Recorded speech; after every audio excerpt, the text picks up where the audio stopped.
Keep it stupid simple or keep it simple stupid? You choose. Whichever way, simplicity. How to keep your performance simple, how to organize it well. What do you need in order for your track to work live and not get crazy or carried away? That's what today's video is all about. You ready? Let's go do it right now.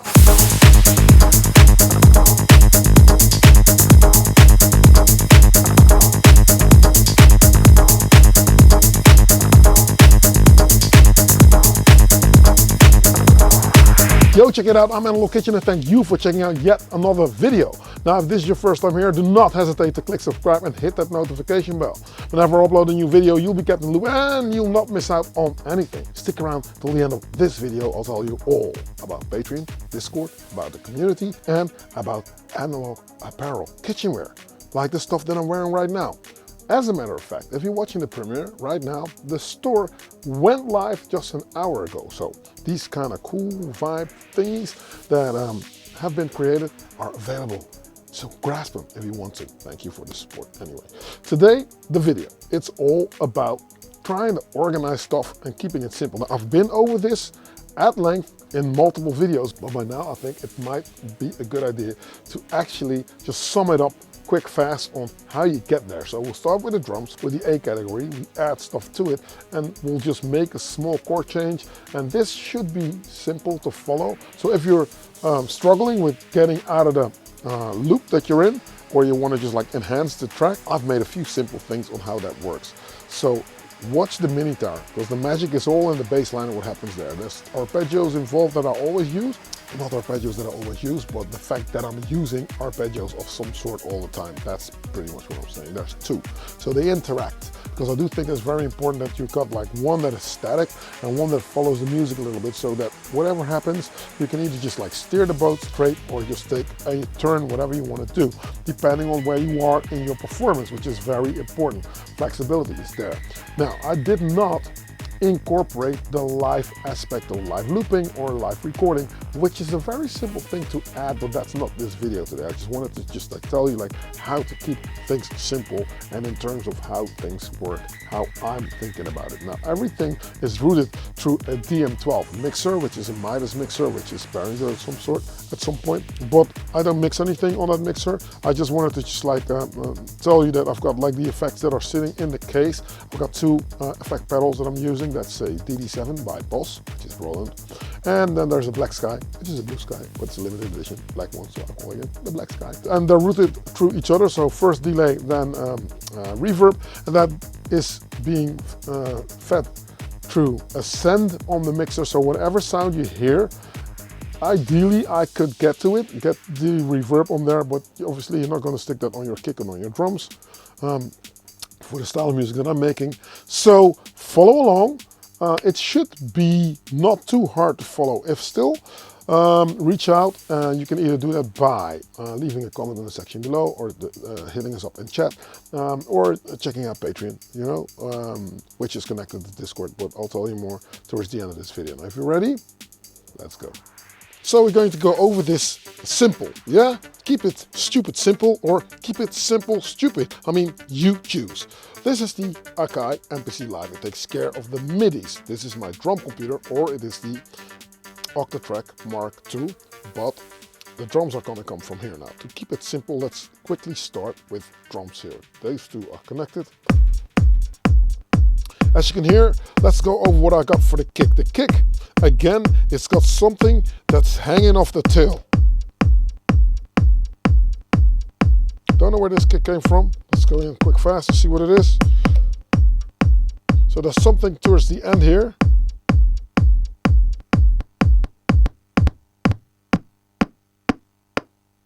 So, attack.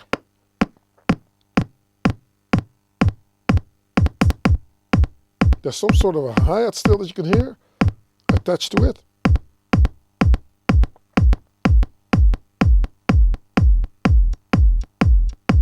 And there's this little don't know what it is, but we don't care, right? So we're gonna just like run with this kick for now. I'm gonna keep it here. So if you just zoom out, you see that it's like there's more kicks that are here. So I think it's part of a kick loop, but I've only sampled the first one. So that's some sort of a breakbeat kind of type thing, I think. Okay, so on my track 2, on the octave track, 1 being the kick, 2, I've got. So let's go in there, double click, double click. That's a small loop that's playing. Let's make it a little bit louder.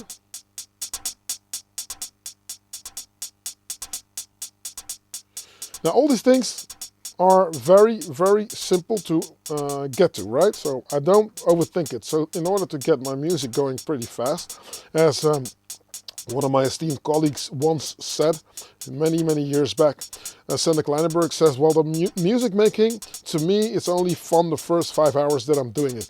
It becomes a chore after that. So I don't know why he put a hard line on the 5 hours, but I do sympathize with what he's saying, because you would like to get to a result fast. So this is why I'm trying to tell you to keep it very simple. So kick, this loop will always do something for you, because it's got the it's very happy. It's yeah, you know, it just keeps you on your toes. It gives me a happy kind of feeling. So this on the beat instantly invokes some sort of a catalyst. So immediately there's some sort of a groove that is happening, something that's going forward, right? So that's what we want. What have we got on 3? Another loop, which pretty much does the same thing, but now the only thing that sets it apart from the other one is obviously there's congas involved, but there's this clap that also breaks up the beat a little bit. So now, and if you listen carefully, if I take the kick out, you now hear that there is a call and response thing going on between those two loops. You hear everything revolving around this clap. So the conga now plays an intricate part in getting this groove going in a certain direction. Now, I, for one, do believe, and this is very important, you need to just like take a note of this, this is where I think most of the groove for me has to occur. I don't want the groove to occur on the bass notes, I don't want the groove to occur on the melodies, I want it to be in the groove and preferably here. So that is, if I got this going, I think I can make a workable track. I don't have to now start to think like, what else? So this is my A category sound. If I have to chop my music making, my production, my track, my song into 3 segments, A, B, and C, this would be the A segment. I can dance to this. This could be a techno track already. Instead of a drum roll that I've mapped to scene B most of the time, I have now mapped a reverb that opens up and becomes very dramatic the longer I keep it open. And also a cutoff on the kick, so that the kick is not going to really like overpower the reverb, because that's something you don't want also. So, and you can go back in. What else have we got? Another conga loop, of course.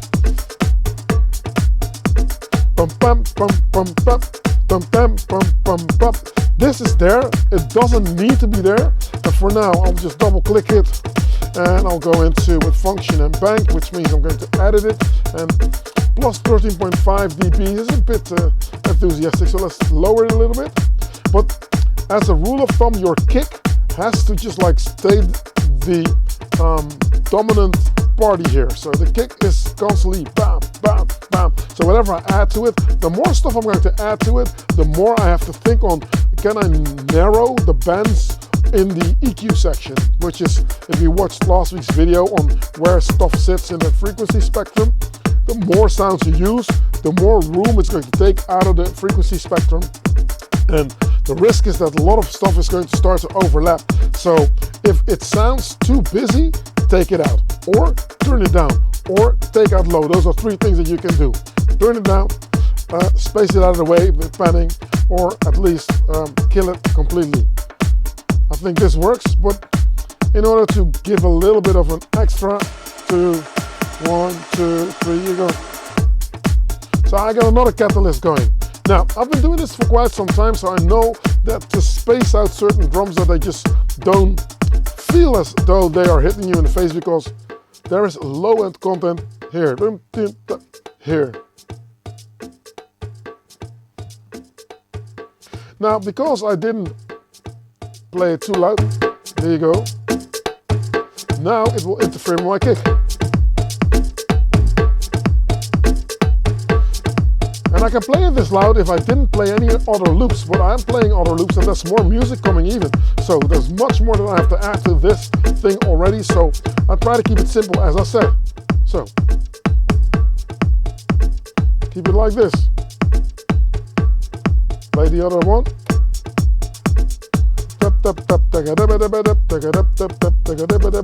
This thing takes the role of a hi-hat, right? That's basically what it is. It's got some sort of a groove going, I don't know. It sounds like something that came off an old kind of record. I like it. It gives a bit of character in the music. Try and see if you can figure it out if I'm taking it out, if you can still hear it.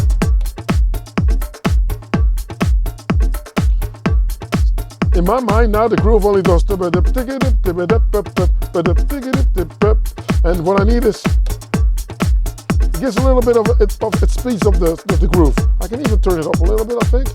So do that here. I will do it in the segment over here. So I know that the samples are always going to play the same. If anything happens, there's another way to get to it, obviously. If I'm going out of there, then obviously with amp you can do the volume here as well. I just tend to just set the sample in a certain way, just leave it there. Okay, moving on. What else have we got?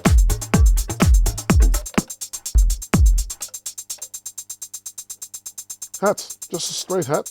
I think it's going to be yeah, it's a what is this? Let me check it out. Oh yeah, 606, a 606 closed hat. Okay, and that plays an intricate part with this.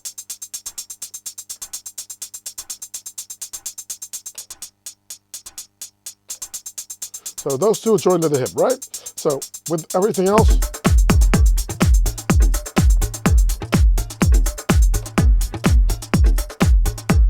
yeah, so our groove is constantly moving forward, which is cool. Now, in terms of keeping the rest simple, what I would do at this point if I didn't have any other musical information and this was just a dub mix of some sort, I'm making a remix and I need to put a vocal over this, I can just place a well-sung vocal over this and this groove would work, right? Now, the black box is sitting right here. That thing is my loop player, much like Ableton in a box, although it's not Ableton, it's still a box. And all these little squares are being resembled by this MIDI fighter over here. So if this box in the top left corner and the one below it, that's a loop that I created of 16 bars with an impact that goes down. In the middle there's some sort of a crash, and then I rise it towards the end, so I can always make an infinite loop that sounds something like this. Now, it's cool, and it gives me some sort of a mental imprint of where I am in the groove. 1, 2, 1, 2, 3, something here. So that's a false start, but then I know I'm half the measure, right? And now 5, 7, and a crash here. Now this keeps going, and if I lower the volume of this, it's not going to be in your face, but it's constantly reminding you of the 16-bar pattern. Looking at the K.I.S.S, that's only 4 bars. 1, 2, 3, 4, and then it goes back in. Bam. So this is on a completely different measure. So this thing keeps going, but I can change the track here because with my MIDI modes, I've got my different song sections over here. This is, as you know, I'm using 4 little squares for one song, and I've got different MIDI information away on this thing. Let's go and see if we how I work this. So this already works. You don't even need the MPC at this point. But on track 7, I only use 7 tracks for audio files, so the first 5 are drums. That's a hypnotic element on 6, which is rare for me because I always do that on 7, but that's something on 7. On 6, this is a false kind of start because I want you to go in a very weird kind of sound.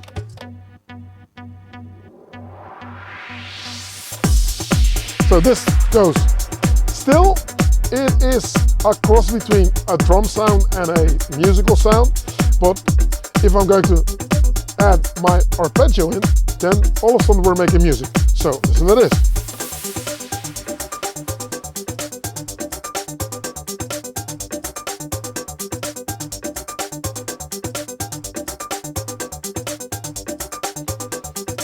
Again, this also starts in a sequence. 3, 4, and 1, 1, 1. So this is a small arpeggio sequence that keeps playing. That's coming from the octave track as a sample. Now, in classic progressive house fashion, or melodic techno fashion, or how you would like to call it, the trick to make this thing sound less static is all in what I'm doing with the bass line here.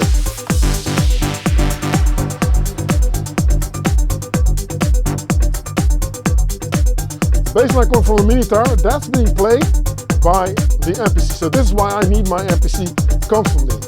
I need the MPC to just like play this. This is the foundation of the track, right? Because this thing here on 7, I can manage this away easily. There's a filter on my FX1. So I can hide this in the darkness, as I always say. Nice. And then you play around with what this track does.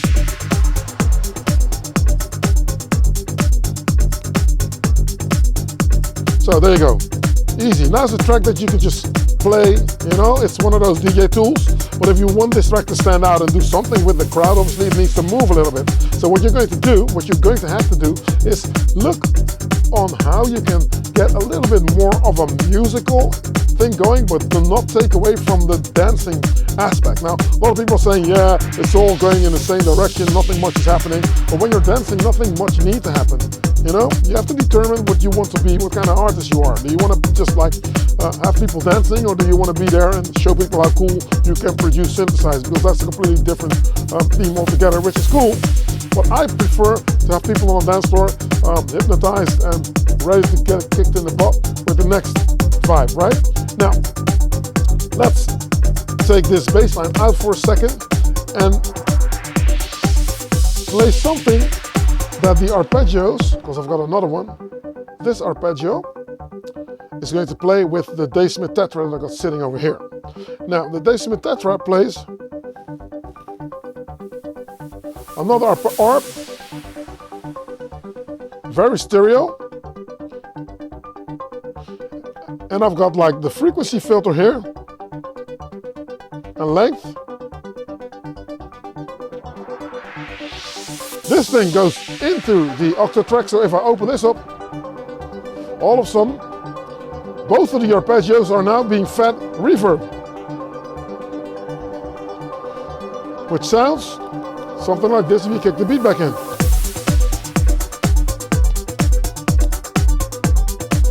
Nothing special, still simple, easy beat, you know? So this is my B category, B segment, the musical part. Bass line in, here we go.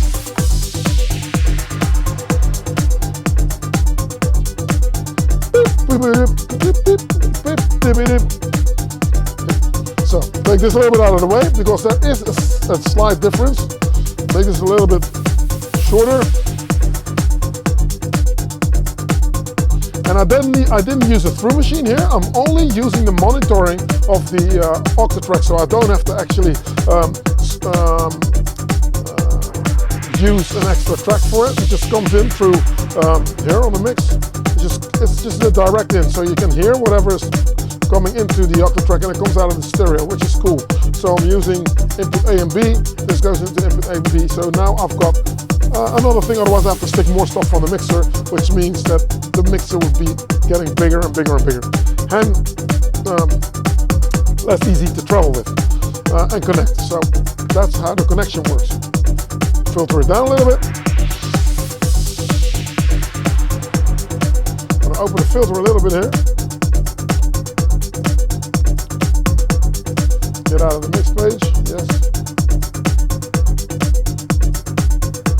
Now the trick to make this music stand out a little bit more is on my next sequence here, the bass line is going to play a small change. It's going to be a different situation. Let's do this. Up. You can hear it clearly.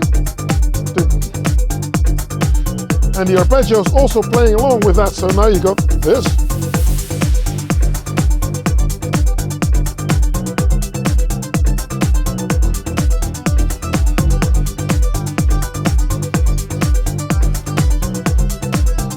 Make a breakdown with this.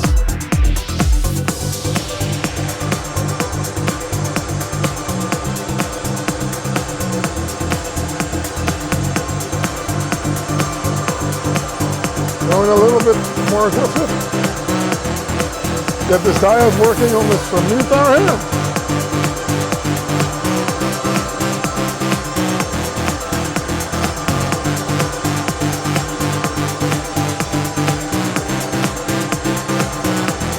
And back in.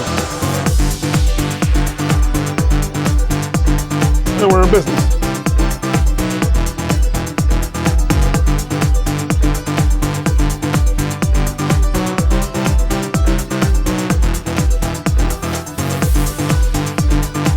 I'm liking the Dave Smith here.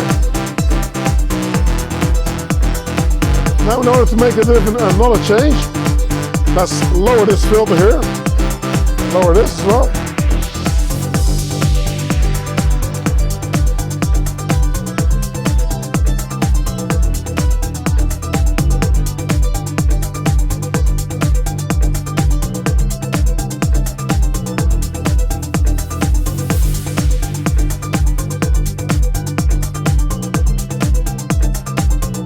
And the thing is to focus on these different things, you know?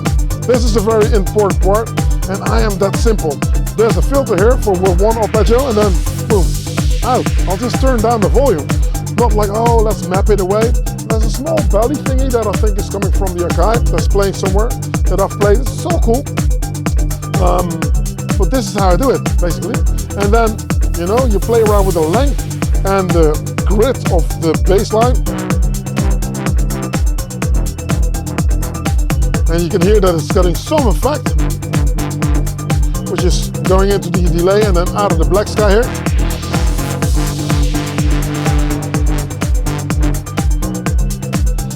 I really love it. I love it. For some reason, these two effects really work well on bass. Most of the sub 37 stuff that you can sample or buy or whatever, they stick it also through this Strymon. Not every pedal works well with bass synthesizers, mind you.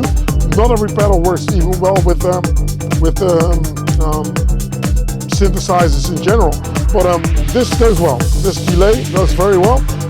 Renowned for Richie Hawtin's dub techno stuff that he did. So I was using the D7. I don't think they make them anymore, or there was a reissue of some sort. I don't know. Let me know in the comment section below. And then the Blue Sky, absolutely amazing. So stays away from all those low end problem sequences of frequencies out of the bass. Now, what else can you do? Go back to where we came from. Yeah.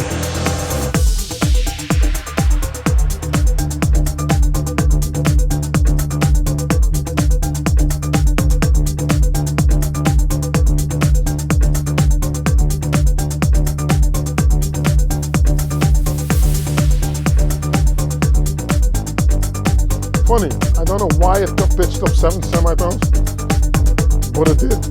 And this is not a joke. It was pitched up 7 semitones. Switch again. See what happens. Okay.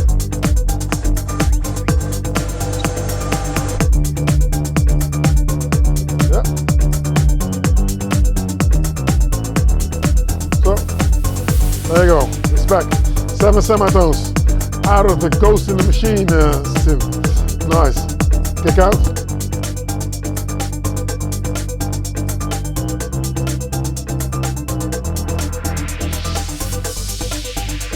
Now what I like about this, the way of producing or playing live, is that I've got everything at my fingertips basically. Whatever I want to do, I can do. Whatever I can think of, I can think of. I want to play something extra. I've got ample tracks right here, right? So I can either use synths coming out of there, I can just like connect more stuff to it. Usually what I would do is I connect more stuff live, so I've got more synths, and I'll just use one track that I set up already with the sound that I want, if I make the sound ahead of time, and I'll just play it, either here or on a keyboard, if I've got the sub 37 with me, then I've got a mouse keyboard, otherwise I'll play it from the pad. Now, playing things from the pad also gets you there very fast on the Akai MPC Lite, because for one, it's not a chromatic keyboard, so the layout is completely different.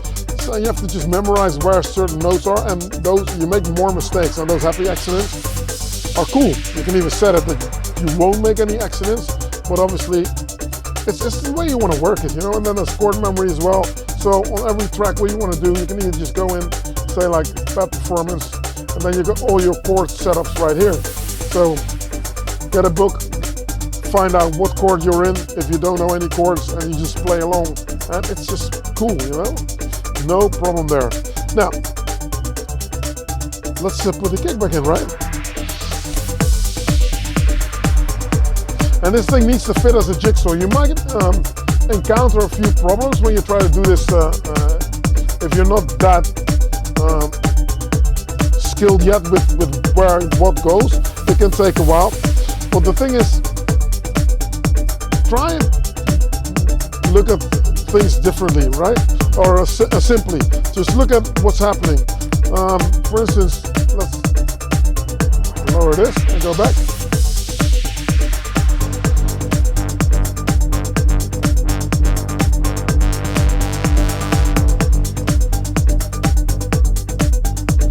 So put this down.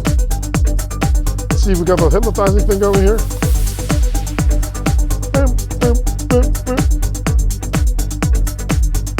So I'm filtering down this ARP. This ARP was already killed. The ARP on the octave track, this one.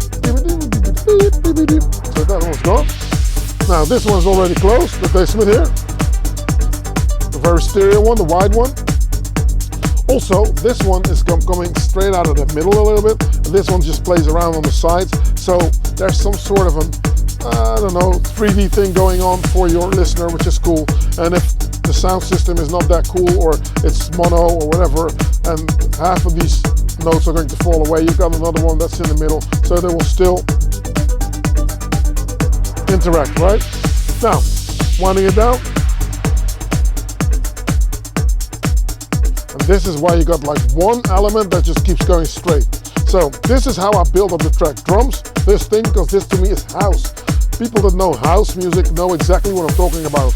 You gotta look for that house feeling, that feeling of it's simple, but at the same time it works for you, it does something. This is a,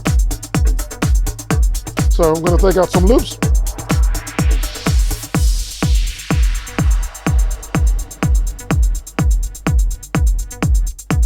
Classic house pattern.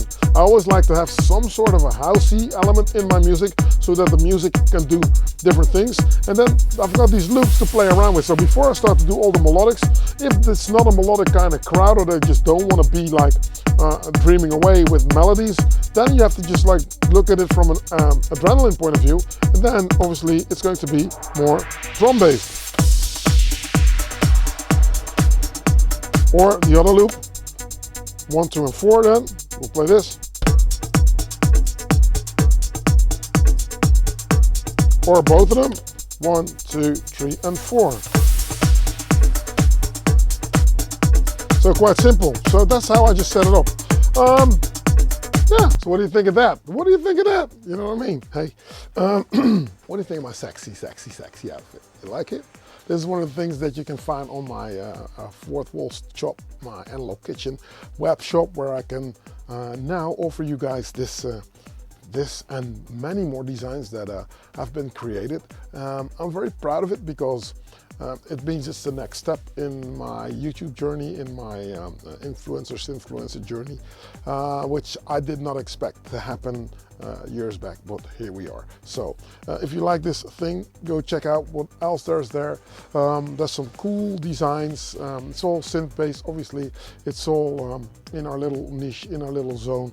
And if you want to get closer, you want to get in touch with us, and with us I mean the community, do enroll on Patreon, because Patreon is the one place where everybody helps each other out when it comes to making music, when it comes to just like problems that you might encounter, stuff with travel, stuff with fly casing, with building, with connecting, whatever you want, that place is there. And then the connection with Discord is a small one, as Patreon have some sort of a bridge that they allow to happen, and Discord is the more sort of like social, interactive platform where you can do video chats, which is what's going to happen after this video, obviously. We talk to each other, we talk shop, and yeah, if you got more questions than answers, then that's the one-stop shop. And in that light, I'd like to welcome Matex as a new patron for this week. Welcome, thank you for supporting. The shop went live an hour before the video premiere, so go do check that out. There's links all over the place, obviously. So thank you for that. I filmed something for Analog Courses this week finally, so that's also in the works, and it starts to look and sound sexy. Now there's a new deal that we're making with Backshop, and this should be going a little step further as what we did before. So keep your eye on that space. Here it's going to also be very interactive and interesting as well. Now I will in the next coming weeks think of a giveaway. I'm going to give away one of those sweaters that I'm wearing. I don't know, it's going to be a black one. I've got some different designs, and I'm going to think of a some sort of a raffle, so that keep your eye on that space as well. Thank you for watching. Now I hope that this was interesting for you. I'll try to keep it simple, because I very much found that in the beginning when I started, it was too complicated to just like have all these boxes to do whatever it is that I wanted, and it didn't always work out well. And I was, you know, at some point I knew what they were doing, because it's not only that if you don't know when you're a beginner, you don't know at all, but if you're already going a little bit, then there's still not a guarantee that your outcome is always going to be the same. This is what you want. So with these routines that I have, I do believe that you can get to the same result fast, which means that if you can do multiple performances, or you're going all over the shop or whatever, you're up and down, you don't have to just like constantly reconfigure, like, okay, what am I doing? How is it working? Do I need to do anything? And even this is the only way to just figure out stuff. If you add more gear to it, that you can pretty much like stay on the same sort of sound, which is not a problem if you jam it. It's a problem if you're releasing tunes, or you want to release tunes, then obviously it's going to be a bit of a problem. Now, this is me, this is Analog Kitchen, talking about all that stuff. Do you want to get closer? As I said, patreon.com/Analog Kitchen. Merch, I've already talked about it.